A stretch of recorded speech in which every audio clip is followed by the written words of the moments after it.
I have one more question about source. So what's it all about? What's it all for? What's it all for? Why go to all of this trouble? Well, so if I was source energy and I understood all of this before, tell me again, why would I come into this experience? We won't yell. Esther translates our enthusiasm in volume. Because this is the leading edge, and it's where we all want to be. It's where the new ideas are bursting forth. It's where the new energy is flowing. It's where it's all happening. You are out here on the leading edge, and the happier you are, the more you are allowing all that we are to flow with you in this leading edge moment. So does that make it go better? Yeah, but that's not the point. It's for the revelry. It's for the joy. It's for the feeling of expansion. It's for the feeling in the moment. Everything that every one of you want, no matter what it is. A material object, a relationship, a pile of money, a circumstance, an event, an empire, everything that you want, no matter what it is. You want it for one reason only, and that is you think you will feel better in the having of it. And if we can convince you that you can find the feel better part even before it fills in manifested form, then you've got it all figured out. If you can turn it to the place where you can feel it first, then you've got what you were going for anyway, but the grid has to fill in with the details. But if the grid filling in with the details is the reason that you're doing, then it's all out of whack and it won't work. Isn't it interesting? We have to convince you that the manifestation doesn't matter before the manifestation can happen. I don't want the manifestation. Oh yeah, I do. I really do. I really do. I really do. I don't want a virtual lover. I don't want a virtual pile of money. I want the real thing. But what you want is the feeling of it. You want the feeling of it. And when you find the feeling of it, the grid will fill in with the specifics of it.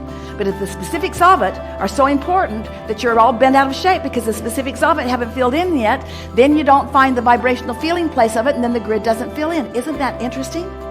You've got to find the feeling of it, and when you find the feeling of it, then as our friend said earlier, then it's just the next logical step, and it doesn't matter that much. So where do you find your joy in all of this? Abraham, are you saying that first I have to figure out that I want it, and then I have to get over not feeling bad that I don't have it before I can have it, but then by the time I get over not feeling bad about not having it and I have it, then it's no big deal? Is that what you said? Pretty much. That is what we said. And that causes your brain to twist into a knot because it's sort of sideways of the way that you've been looking at it. But consider this. What if you intended to come and explore the buffet and that it was all right even though you liked some of it more than others of it? What if that was the plan all along? What if you came to use the power of your ability to focus to define what you specifically want because you understood that once you line up with that it would flow to you? What if you knew that the source within you would hold the pure positive part of everything that you asked for and send you a steady stream so that you would always know the path of least resistance toward the fullness of what you want? And what if what you want is joyful moment, joyful moment, joyful moment, joyful moment, joyful moment? What if you came to go from a moment of interest to a moment of love, to a moment of joy, to a moment of fascination, to a moment of passion? What if the whole reason that any of this exists is just for these joyful moments of divine intertwining with one another, for the purpose of allowing that which is source and that which is love to flow radiantly through everything that exists? What if that is really what it is all about? And what if you were born with such a magnificent guidance system that you can tell in the nanosecond that you're beginning to deviate from it? What if you have such supreme guidance within you because you've been at this for a long time, because you are a powerful, powerful creator? What if in the moment that you feel a little bit of negative emotion, you could say, I can feel that guidance. I can feel that I'm starting to deviate from what life has caused me to know that I want. Now, how is it that I can come back into alignment, to the full alignment, to the full, in this present moment, joy that I am all about? So many people stand in the absence of something wanted, using the absence of that something wanted to deprive themselves of the alignment which is necessary for them to have what they want. Isn't it just the most fascinating thing? Don't you find it fascinating that once you don't care if it manifests, and you're all excited about aligning with the essence of it, that then the grid must fill in with the details of it. And that's why you came. Because nothing is more delicious than the molding of this clay. Nothing is more delicious than to define what you want from your important perspective. Nothing is more important than to launch a rocket that you're not completely up to speed with, and then to get up to speed with it because you are exercising the power of your own ability to focus with source energy, encouraging you every step of the way and adding more emphasis and more energy. Nothing feels better than coming into alignment, you see. So would you ever be able to experience the deliciousness of coming into alignment if you never got out of alignment? Would you ever be able to experience the true deliciousness of a fabulous meal if you'd never been a little hungry? Isn't the contrast part of what sharpens not only your desire for things, but your appreciation of them, you see? So it's just this constant platform of never-ending opportunities to appreciate this moment, this person, this interest, this idea, this piece of art, this planet, this idea, this, more. It is the mantra of the universe, you see.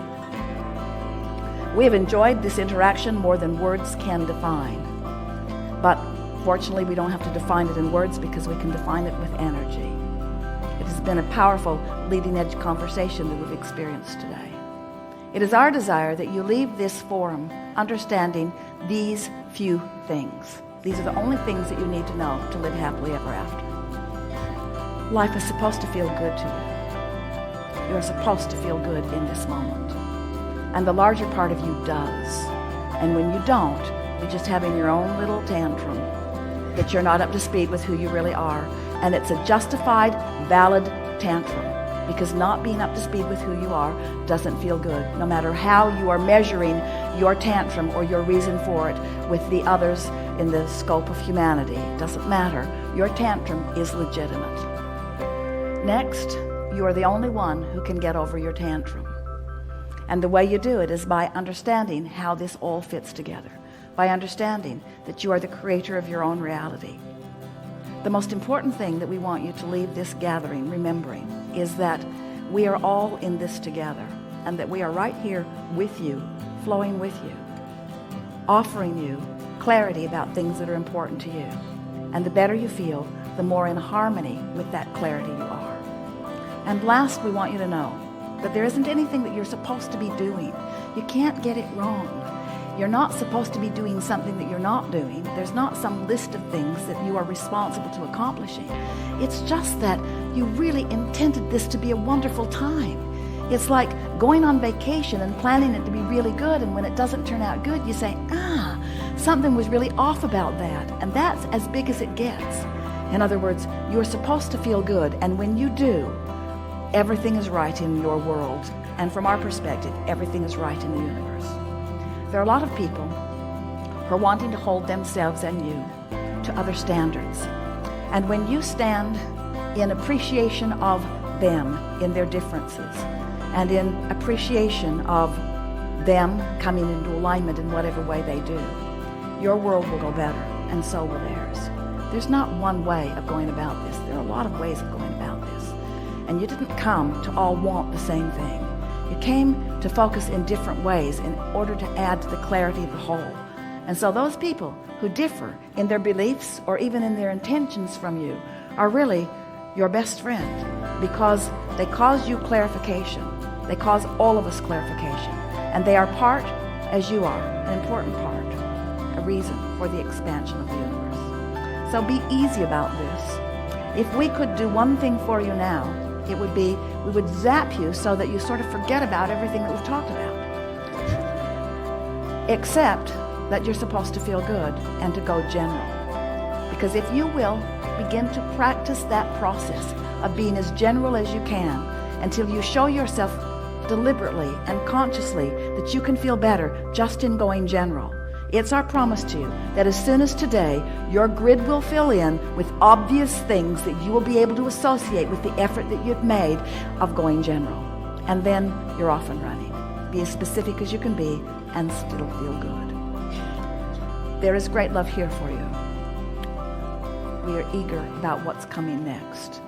And we are present in your moments, peeking through your eyes, smelling through your nose, hearing through your ears, feeling through your skin, tasting through your tongue. You are the leading edge of all that is. And as such, it's supposed to be really especially good for you. There is great love here for you. And as always, we remain stubbornly in the vortex.